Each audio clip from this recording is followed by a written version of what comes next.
광주여대 선후배 사이인 여자양궁 대표 선수들의 리우에서 금소식을 전해왔습니다. 선수 가족과 동문들은 밤샘 응원을 펼치며 멀리서 힘을 보탰습니다. 광주에서 마약류 의약품 사고가 끊이지 않고 있는 가운데 30대 간호조무사가 마약류 마취제를 투약하고 숨진 채 발견됐습니다. 대통령 공약 사업인 자동차 100만 대 사업이 친환경 자동차 부품 클러스터 사업으로 이름이 바뀝니다. 공약이 흐지부지되는 것 아니냐는 비판이 나오고 있습니다.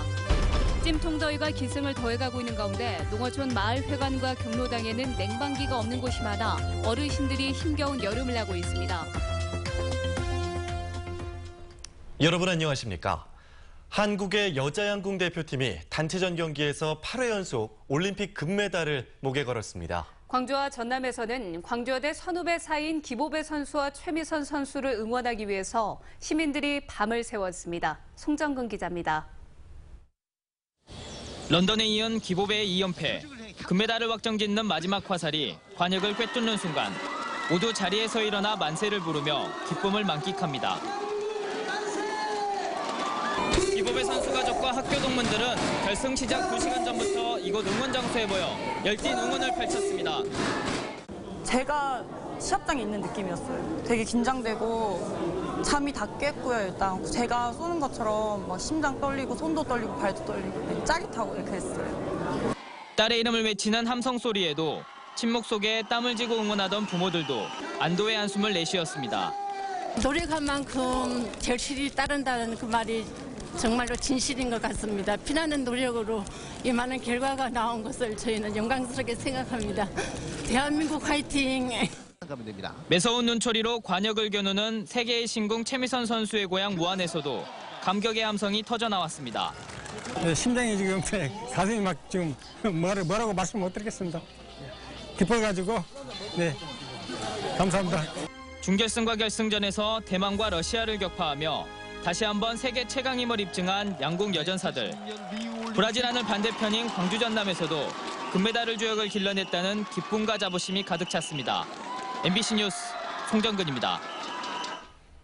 광주 자동차 100만 대 조성 사업의 이름이 친환경 자동차 부품 클러스터 조성 사업으로 바뀌게 됩니다.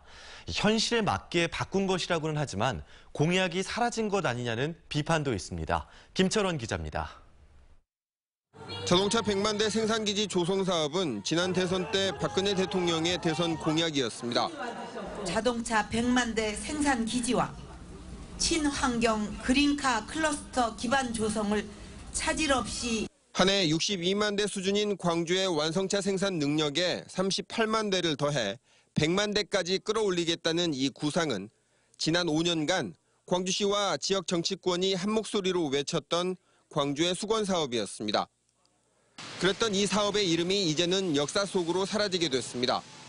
광주시가 정부에 제출한 내년도 국비 예산에 자동차 100만 대라는 이름 대신 친환경 자동차 부품 클러스터 조성 사업을 사업 공식 명칭으로 쓰기로 한 것입니다.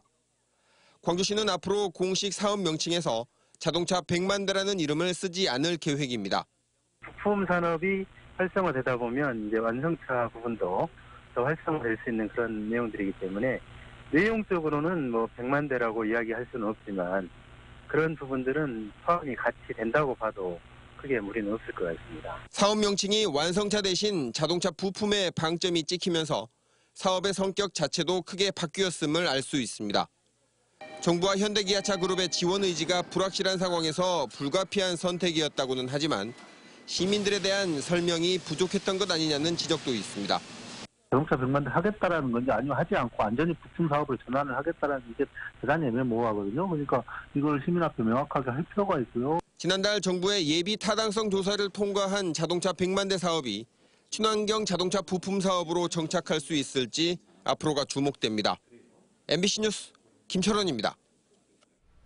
30대 간호조무사가 일하던 병원에서 마약류 마취제를 투약해 숨진 채 발견됐습니다. 잇따르는 마약류 의약품 투약 사고에 대한 대책이 필요해 보입니다. 김민정 기자입니다. 지난 6일 오전 광주의 한 병원 수술실에서 간호조무사 33살 송모 씨가 숨진 채 발견됐습니다. 팔에는 수액주사 바늘이 꽂혀 있었고 마약류 마취제인 펜토탈 소디움 0.5g들이 빈 병 2개가 옆에서 발견됐습니다. 주간 근무를 마친 뒤 약병을 몰래 빼내 투약한 겁니다. 지난해까지 수술실에서 일했던 송 씨는 마약류 마취제 유출 절차를 잘 알고 있었던 것으로 알려졌습니다. 직원이 우리가 보관하는 거를 어떻게 다른 사물함을 열고 찾아서 그냥 그런 거. 우리 이중 점검을 하거든요. 펜토탈 소디움은 환각 상태를 일으키는 중독성 마약류 마취제로 일정량 이상 투약할 경우 숨질 수 있습니다. 현행법상 마약류 마취제는 여러 번 잠금 장치를 한 철제 시설에 보관하고 담당자가 관리하도록 돼 있지만 내부자의 유출을 막기에는 역부족입니다. 마약류 마취제의 일종인 프로포폴의 경우 사망자의 40% 정도가 의료계 종사자라는 국가수 조사 결과가 나오기도 했습니다.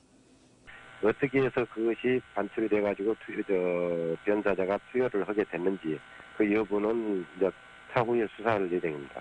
경찰은 정확한 사인을 밝히기 위해 국가수에 부검을 의뢰하고 병원 측에 마약류 의약품에 대한 관리 소홀 여부 등을 수사할 방침입니다.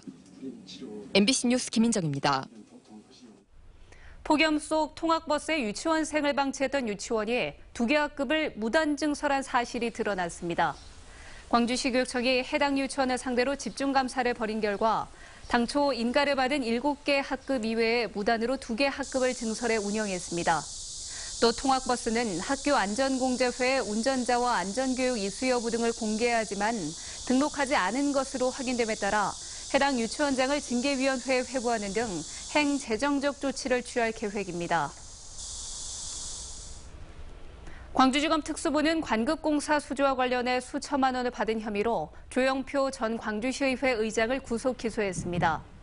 조 의원은 지난 2013년부터 지난 2월까지 업체로부터 7천여만 원을 받고 의료기기 납품과 공사 수주를 도와달라며 구청과 보건소 공무원에게 압력을 행사한 혐의입니다. 조 의원은 또 공범 2명과 함께 광주 남구의 모 사립학교 채용을 대가로 7명에게서 6억 2천만 원을 받아 챙긴 혐의도 함께 받고 있습니다.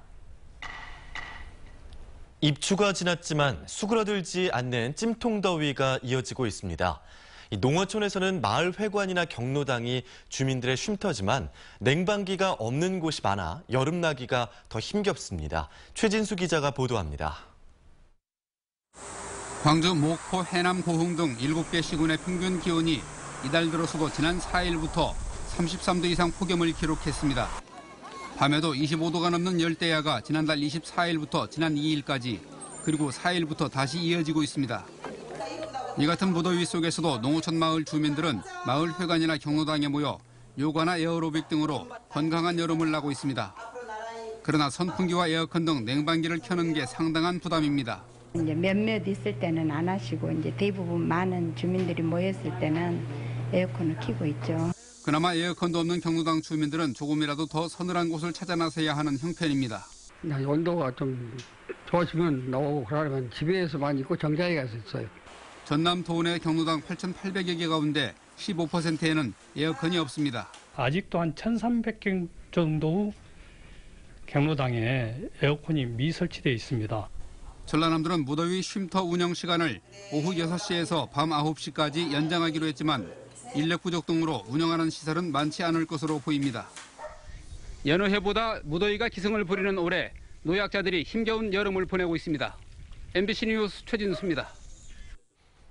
광주시가 에어컨이 없는 광주 지역 모든 경로당에 에어컨을 설치합니다.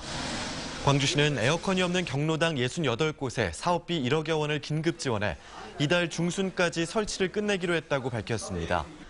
광주 지역에는 모두 1,297곳의 경로당이 있고 이 중 에어컨이 없는 경로당은 68곳입니다.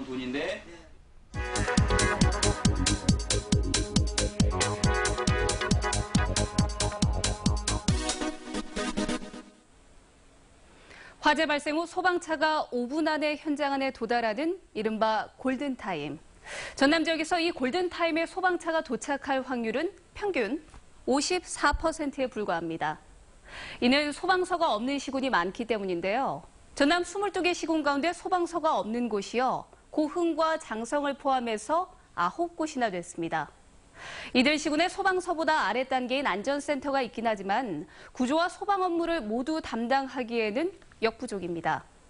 이 때문에 사건, 사고가 발생할 때 인접한 시군에서 소방차가 출동하는 경우도 많습니다. 지방 소방기관 설치에 관한 규정에는요, 시군별로 소방서를 각각 설치하게 돼 있지만 소방서 한 곳을 새로 지으려면 약 70억 원 정도가 필요합니다. 전액 지방 예산으로 충당해야 합니다. 재정 자립도가 낮은 전남과 전북, 강원도에 소방서가 없는 시군이 많은 이유입니다. 다행히 민선 6기 들어 전라남도는 해마다 소방서 한 곳씩을 늘리기로 했다는데요.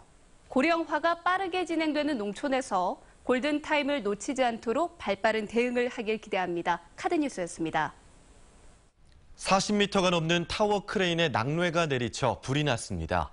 광주 북부 소방서에 따르면 오늘 오후 5시 30분쯤 광주시 북구 삼각동의 한 아파트 신축 공사 현장에 세워진 타워 크레인에 불이 났습니다. 불은 자체 진화됐으며 다행히 인명피해는 발생하지 않았습니다. 경찰과 소방당국은 45m 높이의 타워 크레인에 갑자기 낙뢰가 내리치면서 불이 난 것으로 보고 정확한 사고 경위를 조사하고 있습니다. 김영란법 시행을 앞두고 지역 국회의원들이 식사와 선물 제한 금액의 조정을 촉구했습니다. 국민의당 황주 홍정인화 의원 등은 국회 기자회견을 통해서 국민권익위원회가 마련한 시행령은 농수축산업의 현실을 고려할 때 수용하기 어렵다며 식사와 선물 제한 금액을 조정하거나 시행 시기를 미뤄야 한다고 주장했습니다. 국민의당 박준영 의원이 수억 원대 공천 헌금을 받은 혐의로 불구속 기소되면서 당원권이 정지됐습니다. 국민의당 당원은 뇌물과 불법 정치자금 수수 등 부정부패와 관련된 자는 기소와 동시에 당원권을 정지한다고 명시하고 있어 별도 의결조차 없이 박 의원의 당원권이 즉시 정지됐다고 당 관계자가 밝혔습니다. 박 의원과 별개로 총선 홍보비 리베이트 의혹으로 수사를 받고 있는 박선수, 김수민 의원도 향후 검찰 기소 시 당원권이 정지될 수 있습니다.